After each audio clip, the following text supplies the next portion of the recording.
Earlier, I told you that the ruling All Progressives Congress has released the schedule and procedure for its party's primaries.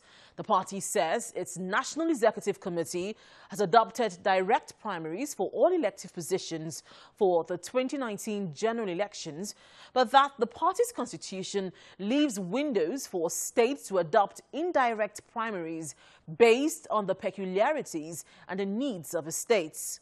We had a chat with a federal lawmaker from Zamfara State, Senator Kabir Marafa, to get his views on the method adopted by the APC for the primaries and if this would have any bearing on the politics of the National Assembly when lawmakers resume. There has been problems all over the states, especially with federal legislators. And it was becoming clear that the whole problems revolved around 2019. Now, a lot of people waited to see. Now, what method of primaries is the party going to adopt that will make it distinct from what we used to see in the 16 years of PDP government? Now, with the coming of Chief Adams Oshimole, we started seeing some radical changes when the party announced that they would want to go to approach the primaries through the direct approach. And the position was, I think, first canvassed by the APC leader, Chief Bola Ahmed Tinubu. And they said they were going to test run it in Oshun. It was test run, and it came out quite successful. And many members of National Assembly felt a sigh of relief that, yes, if this is what we are going to use, then there won't be any problem, because it is just like giving power back to the people. Now, you seem to be in support of direct primaries at all levels, but it appears that some governors are not, on board of the use of direct primaries in other elections apart from that of the presidential election. You see, the whole thing smacks of hypocrisy, because what the party now came, the refutal they issued yesterday, the denial, was actually not denial. They were saying the same thing. How can you say that the outcome of the NEC meeting was that presidential primaries is by direct and states are allowed to go back and sit with their SEC, that is State Executive Committee, and come up with the mode of primaries they want to do, subject to the ratification of NWC. What does that mean? Now, like, if you take my state, now who is going to take that decision? We run parallel congresses. The state government ran their own. I ran my own. I have my party executives. They have their party executives. Now, you said, now go back, the state executive committee should sit. Now, which of the state executives is going to sit and consider?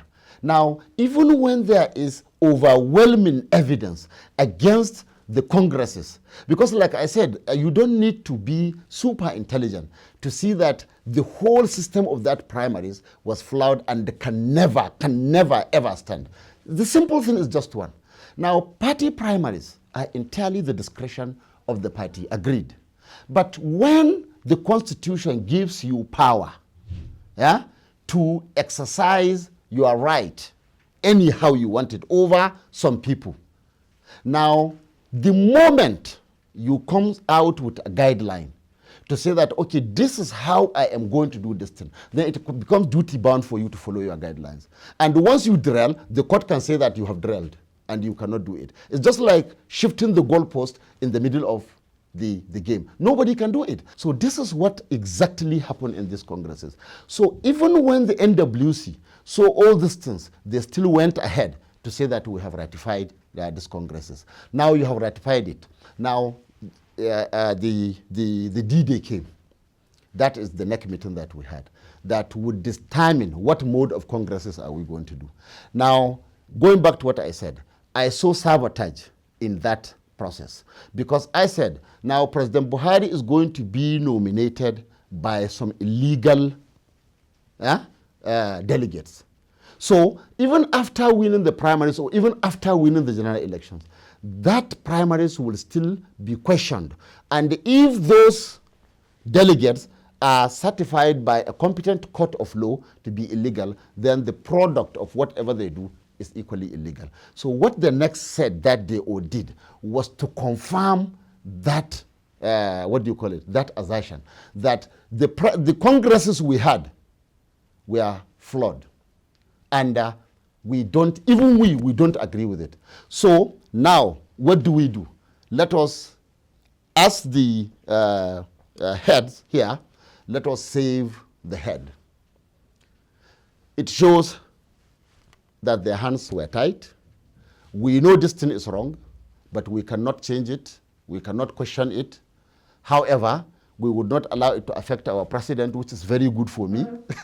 So what do? Now let us disregard the whole of this rubbish. We will conduct direct primaries for the president. That one was clear. It was not subjected to any debate or any alternative. No, there was no alternative. Presidential primaries by direct primaries. States, since governors, you are semi-gods and nobody can question you. Okay, go and do whatever you want to do. In essence, what it is saying, whatever happens to you, you are on your own. Go and do whatever you want to do. And that is what you are going to see. Now, there's been this talk about automatic ticket for lawmakers, particularly for those lawmakers who did not defect to other political parties. But after the NEC meeting, we learned that although the matter of automatic ticket was discussed, it was not something that everybody, the party went behind. And the governor of Plateau State told journalists that the party is looking for other ways of rewarding loyal lawmakers who did not defect. Two things, Linda. One, let me say I don't believe in automatic ticket because to me it is undemocratic. As I am seated here as a senator, I contested against some people maybe during the primaries that wanted to be senators equally, but lost. Maybe there are even some new entrants that want to be senators. So democratically we are supposed to be tested. Let the people be given the opportunity to say that yes, Senator Marafa has performed credibly well. We want him back. Okay? Not somebody sitting down in Abuja to say that, yes, we want Marafa back. No, I don't think it is democratic. So I don't believe in automatic ticket. I believe in fairness and justice. Two, now, even if that idea was muted anywhere, you see, one of the things I hate most in my life is hypocrisy. I have said it even on the floor of the Senate. I am not one. I wish I would never die as a hypocrite. I want, even if I'm going to be killed, let me be killed on the truth. Now, even if there was that contemplation, now there is the outcome of NEC of day before yesterday clearly seals up that, that window. Because the whole clamor, like I told you, is a fight between members of National Assembly and their governors for either not obeying the governors, like in my case, like I said, my initial cause of quarrel with my governor is when I refused to obey him, against my party, the APC. When we came in the 8th Assembly, the APC said, this is what we want you to do, members of National Assembly. In the Senate, we want you to support Northeast to produce the Senate President, and we want you to support Senator Lewal. Party gave that directive.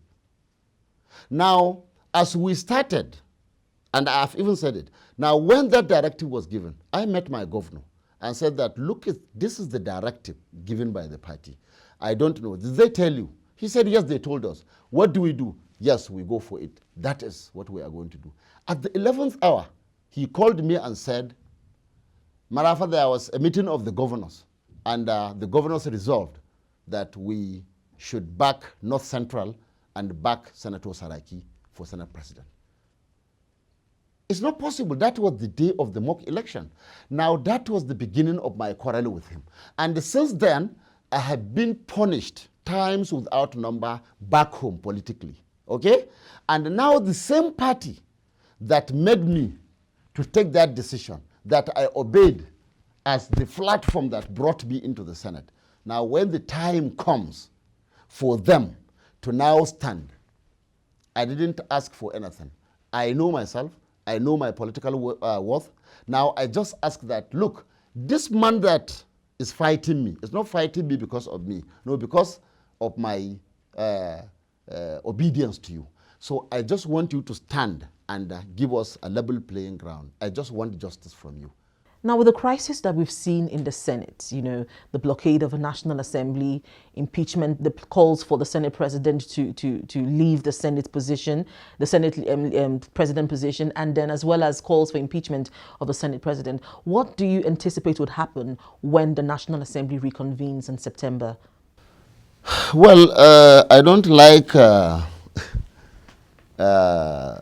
looking into the future and making any comments, because I don't even claim to be very intelligent, let alone super intelligent to the extent that I can see tomorrow. So I wouldn't know what is going to happen. But one thing I know is so many people are disenfranchised.